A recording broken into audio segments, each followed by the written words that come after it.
ये था जब ब्रिजभूषण जी और पंडित जी सोचते थे कि जब उनकी नौकरी नहीं रहेगी तब वो क्या करेंगे, कैसे समय काटेंगे। उस वक्त की कल्पना मात्र से उन्हें सिहरन हो जाती थी। लेकिन समय का चक्र ऐसा घूमा कि अब उनके पास जरा भी फुर्सत नहीं होती और उनका सारा समय एकदम सही बातों में बीत रहा है। गीता ज्ञान ने उन्हें जीवन को सही तरीके से जीना सिखा दिया है।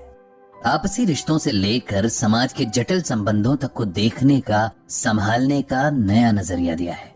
लोगों का विश्वास और सम्मान भी इन्हें गीता ज्ञान की बदौलत मिला है। आज ऐसा ही एक सम्मान फिर उन तक पहुंचा है। उन्हें यानी पंडित जी को एक स्कूल में बुलाया गया है जहां उन्हें छोटे छोटे बच्चों को गीता ज्ञान देने का अनुरोध किया गया। ये सम्मान भी उन्हें उनके ही एक पुराने शिष्य ने दिया है जिसे पंडित जी ने लगातार कई साल ट्यूशन पढ़ाया था। ये उन दिनों की बात है जब पंडित जी कॉलेज की पढ़ाई करने के साथ साथ अपना जेब खर्च निकालने के लिए छोटे बच्चों को ट्यूशन पढ़ाया करते थे।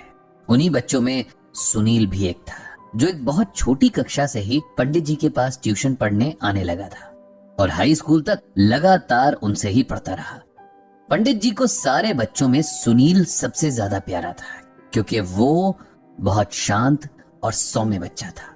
पढ़ाई के प्रति हमेशा से गंभीर और संवेदनशील भी था। उसके इन्हीं गुणों के कारण वो जिससे भी मिलता उसे अपना बना लेता। यही सुनील आज एक स्कूल में अध्यापक बनकर बच्चों का जीवन संवार रहा था। पढ़ाई पूरी होने के बाद भी वो पंडित जी के संपर्क में रहा और जीवन के हर छोटे बड़े अवसर पर उसने पंडित जी से सलाह ली और उन्हें शामिल किया। जब उसे पंडित जी के गीता ज्ञान ब्लॉग के बारे में पता चला तो उसने न सिर्फ खुद ये ब्लॉग पढ़ना शुरू किया बल्कि अपने साथी अध्यापकों को भी इसे पढ़ने के लिए प्रेरित किया।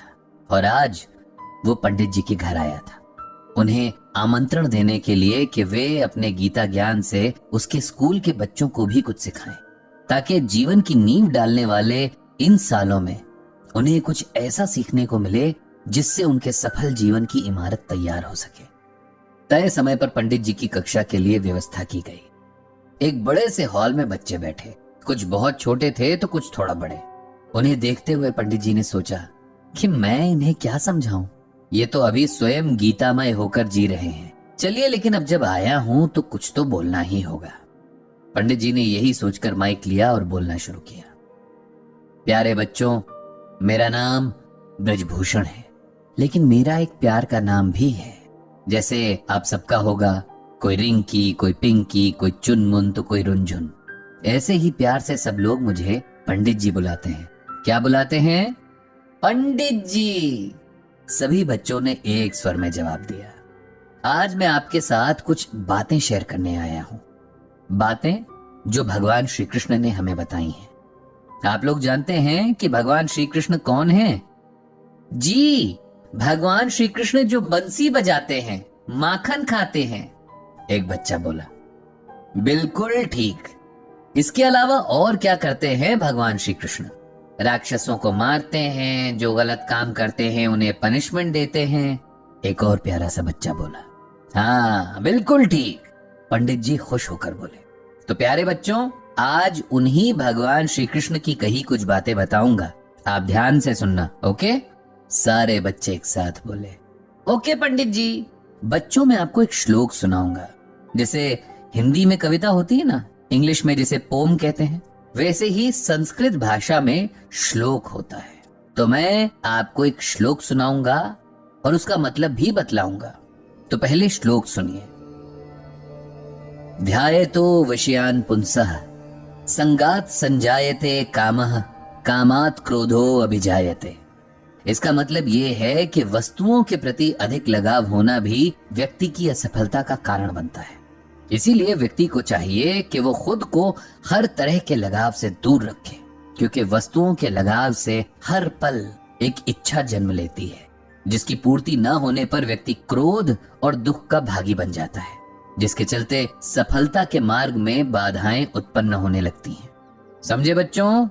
एक भी बच्चे का हाँ में जवाब नहीं आया और इस बात से पंडित जी को बड़ी खुशी हुई, क्योंकि यही बात तो बच्चों में सबसे खास होती है कि वो मन के सच्चे होते हैं, किसी का मन रखने के लिए भी झूठ नहीं बोलते। बहुत बढ़िया बच्चों, ये तो मुझे भी समझ नहीं आया। यह सुनकर सारे बच्चे जोर से हंस पड़े। अब हम दूसरे तरीके से इस श्लोक का मतलब समझेंगे। इसमें भगवान श्री कृष्ण बताते हैं कि हमको किसी भी चीज से बहुत ज्यादा प्यार नहीं करना चाहिए। ऐसा नहीं होना चाहिए कि हम इस चीज के बिना नहीं रह सकते। अगर हम ऐसा करते हैं तब हमको वो चीज ना मिलने पर बहुत दुख होता है और गुस्सा भी आता है। अब मैं आपको एक एग्जाम्पल यानी उदाहरण देकर बताता हूँ। आप सबके घर में मोबाइल है? जी पंडित जी, सब बच्चे बोले। और आप सब घर पे मोबाइल का यूज बहुत ज्यादा करते हो। आप उसमें वीडियो देखते हो, अपना होमवर्क उसकी मदद से करते हो, गेम्स खेलते हो, और जब आपको आपके मम्मी पापा मोबाइल छोड़ने के लिए कहते हैं तब आप सबको बहुत गुस्सा आता है, नहीं? कोई तो रोने भी लग जाता होगा, खाना भी नहीं खाता होगा, है ना? बच्चों की आवाज आई, यस पंडित जी। यही करने के लिए इस श्लोक में भगवान जी मना कर रहे हैं। वो कह रहे हैं कि हमको चीजें यूज तो करनी है लेकिन उनकी आदत नहीं डालनी है। ऐसा नहीं करना कि आपसे वो चीज छूट जाए तो आप परेशान ही हो जाओ। हमें अपने मन को इतना स्ट्रांग रखना है कि हम किसी चीज के ना मिलने पर उसके बिना एडजस्ट करना सीखें, क्योंकि जब हम स्ट्रांग नहीं होते हैं तब वो चीज ना मिलने पर हमें दुख होता है, हम रोते हैं और कई बार हमें गुस्सा भी आता है। हम लड़ाई भी कर लेते हैं, जो कि बहुत बुरी बात है। हमें खुद पर डिपेंड होना सीखना है, चीजों पर नहीं। अब समझे? यस पंडित जी, सब बच्चे खुशी से बोले। तो अब हम एक और श्लोक सुनेंगे, इसे भी आप लोग ध्यान से सुनो। यदा यदा हि धर्मस्य ग्लानिर्भवति भारतः अभ्युत्थानम् अधर्मस्य तदात्मानं सृजाम्यहम्। इसका अर्थ ये है कि श्री कृष्ण कहते हैं कि हे अर्जुन, जब भी धर्म का नाश होता है और इस धरती पर अधर्म का विकास होता है तो मैं धर्म की रक्षा और अधर्म को नष्ट करने के लिए अवतार लेता हूँ। बच्चों, अब इसे अच्छे से समझो। आपने वो सीरियल कृष्णा आता था, उसकी कहानी में देखा होगा ना कि जब बुरे लोग बहुत ज्यादा बुरे काम करने लगते हैं, अच्छे लोगों को तंग करने लगते हैं, तब कृष्णा आ जाते हैं और उनको पनिश करते हैं।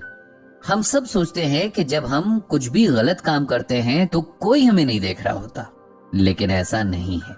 भगवान हमें हर समय देख रहे होते हैं, तब भी जब हमें लगता है कि वहां कोई नहीं है। इसीलिए कभी भी कुछ गलत नहीं करना है, किसी को हर्ट नहीं करना है। बुरे लोग इस बात को नहीं समझते और बुरे काम करते हैं, इसीलिए भगवान को आना पड़ता है। बच्चों, हम सबको कोशिश करनी चाहिए कि हम सब अच्छे अच्छे काम करें।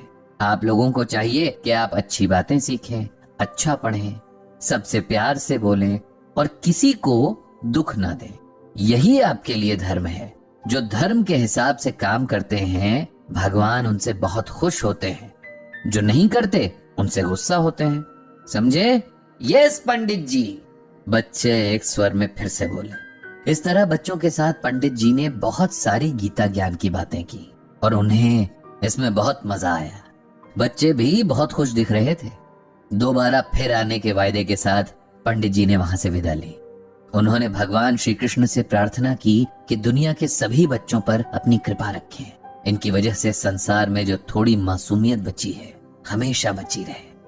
तो ये था गीता ज्ञान का एक और एपिसोड जो आपने